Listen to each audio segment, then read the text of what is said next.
Hello class, we were studying the lesson Fun with Magnets. So, in part 1, we have already studied about magnets and discovery of magnets.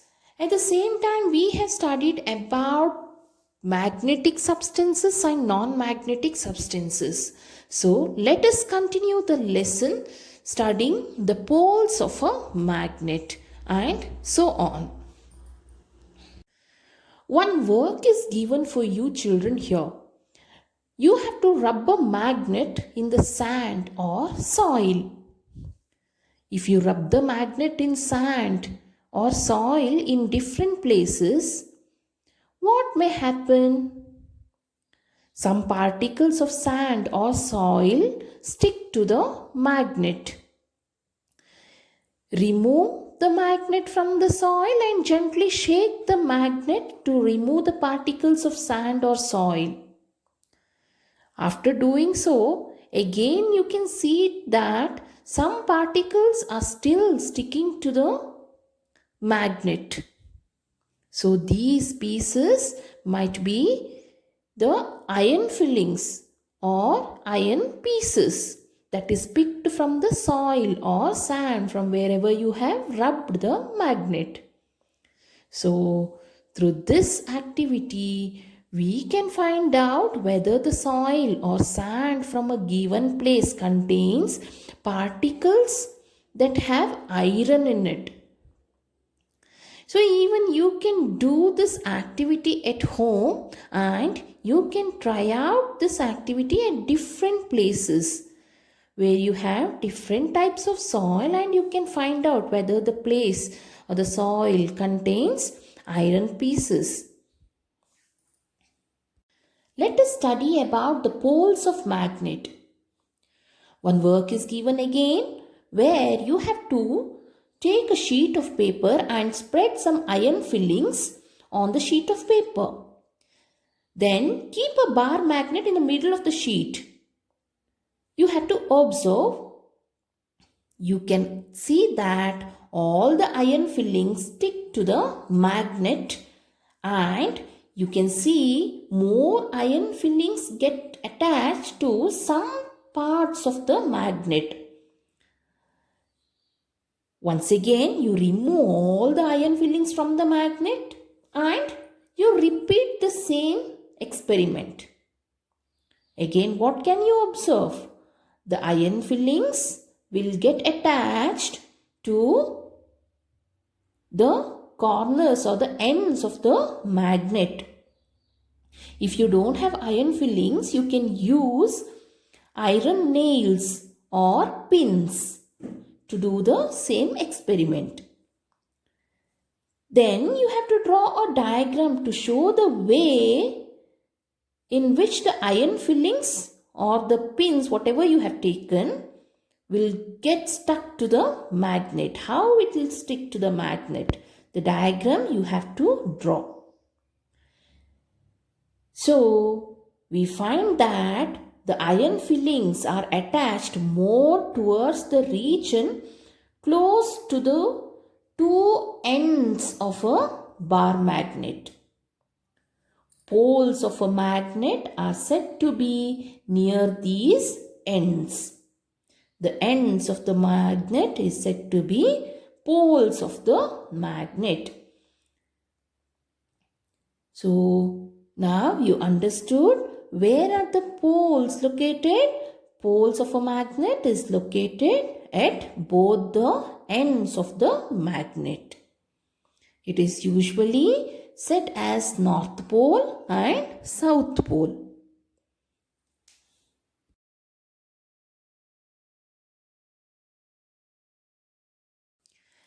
Finding directions using a magnet. So magnets were known to people from ancient times and many properties of magnets were also known to them. So a story is there about an emperor in China named Hong Ti. Hong Ti had a chariot with a statue of a lady that could rotate in any direction. This chariot had a statue of a lady which could rotate in any direction. It had an extending arm as if it was showing the way.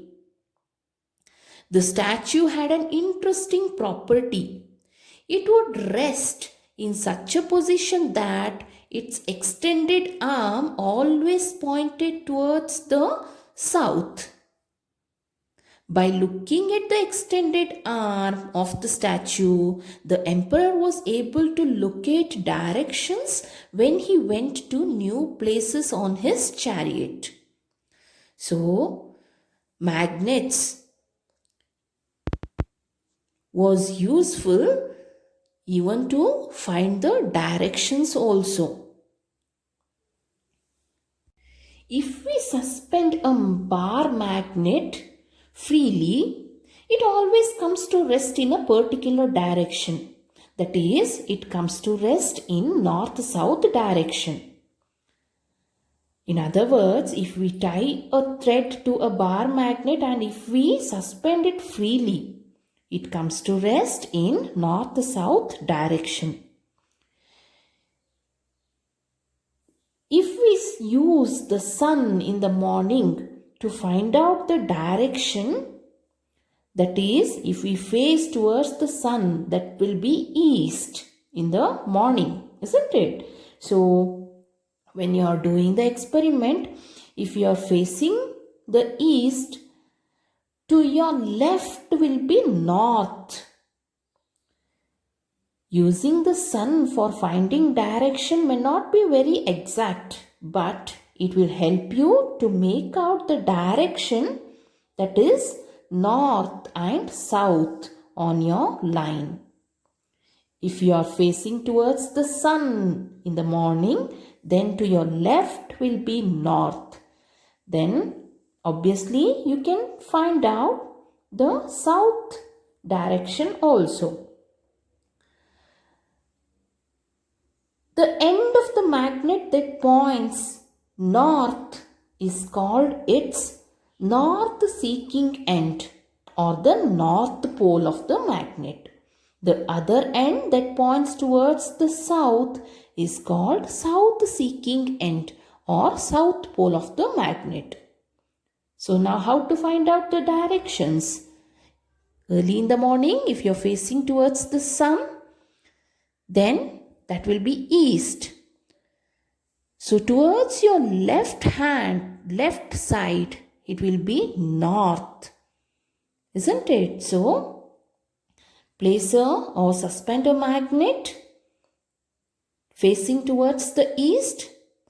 Then, when the magnet comes to rest, it will be showing north-south direction. Towards your left will be north and the other side will be south. So, north side of a magnet is the north pole of the magnet. The other end that points towards the south is called the south pole of the magnet. All the magnets have usually north pole and south pole marked in it. If it has different shape also, it will be marked north and south in the magnets. This property of the magnet is very useful for us. For centuries, travelers who travel from one place to another make use of the magnets in order to find the directions. Travelers used to find directions by suspending natural magnets with a thread. And they used to carry the magnets always. Whenever they used to travel, they used to carry the magnets with them in order to find the directions. Later on, after many years, a device was developed based on this property of magnet. So that device is known as compass. A compass is usually a small box with a glass cover on it. A magnetized needle is pivoted inside the box which can rotate freely. The compass has a dial with directions marked on it. So directions are marked in the compass. The compass is kept at a place where we wish to know the directions without disturbance. So its needle will indicate the north-south direction when it comes to rest. The compass is then rotated until the north and south marked on the dial are at the two ends of the needle. To identify the north pole of the magnetic needle, it is usually painted in a different color. So, we can identify the north and south directions by using a compass.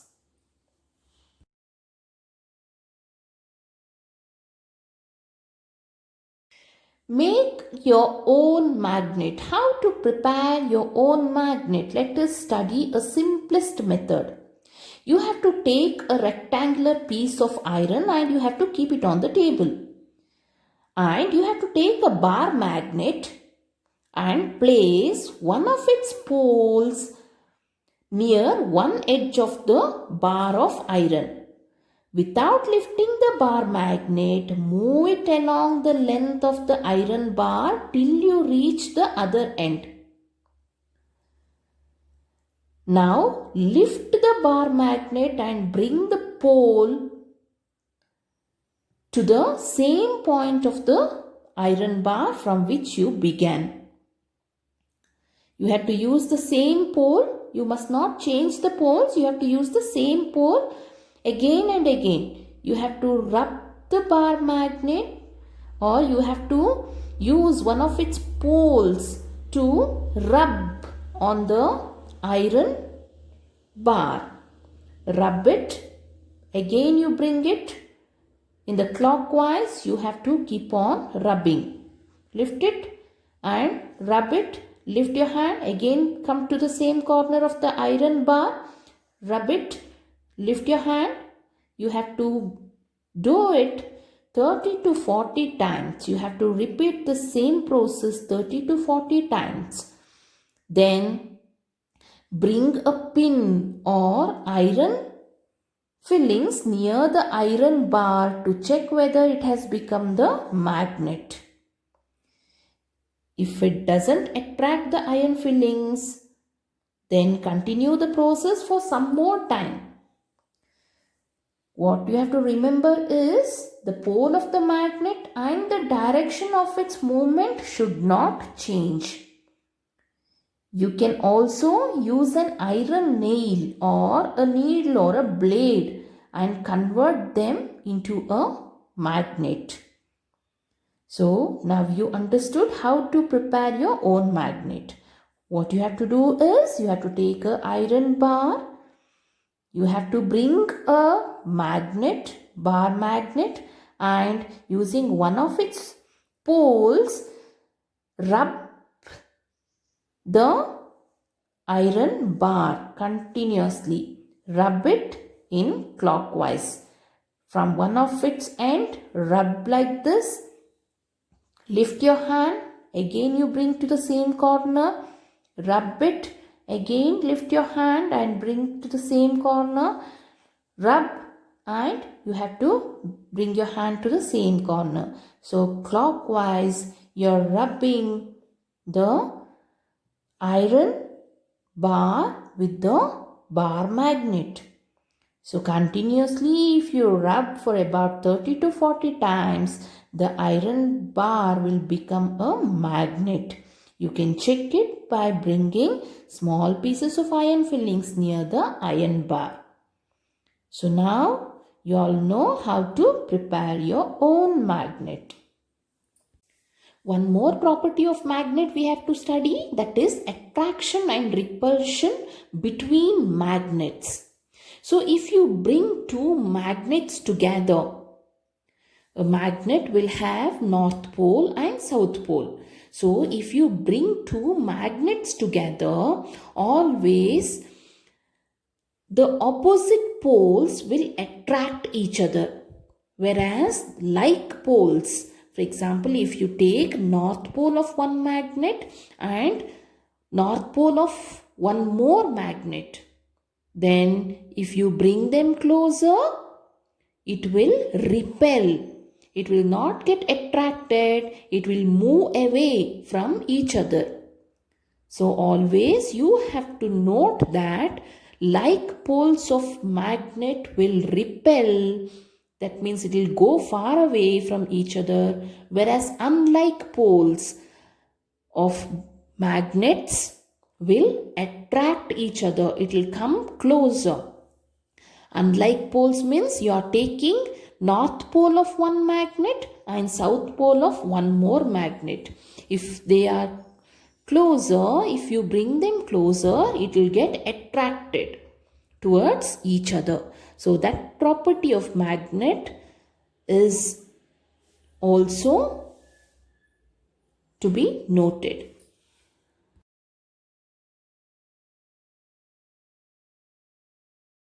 Let us study about few cautions in order to take care of the magnets. Magnets lose their property if they are heated, or if the magnets are hammered or dropped from some height, it will lose its property. Which are the properties of the magnets? Once again to recall, always the magnets will stand in north-south direction. A freely suspended magnet always points out towards north and south direction. Again, the second property is that magnets will show attraction and repulsion. So, opposite poles of two magnets attract each other, whereas similar poles repel one another. Now, if we heat the magnet, or if we hammer the magnet, or if we drop it from a height, then it can lose its property. So how to take care of magnets? Magnets should be kept in pairs with their unlike poles on the same side. They must be separated by a piece of wood, while two pieces of soft iron should be placed across their ends. Can you see the picture here? This is a magnet and this is also a magnet. Here magnets are kept in such a way that they are unlike poles. If this is north pole, this must be south pole. Their unlike poles are kept on the same side. And both the bar magnets are separated by a piece of wood in the middle. And their sides are covered, or a small piece of iron is kept by the sides of the magnet. Okay. If we consider a horseshoe shaped magnet, the ends of the magnet is covered with a piece of iron bar. So the next thing is that magnets must be kept away from cassettes, mobiles, television, music systems, compact disc, and the computers also. Did you all understand the lesson, children? Yes.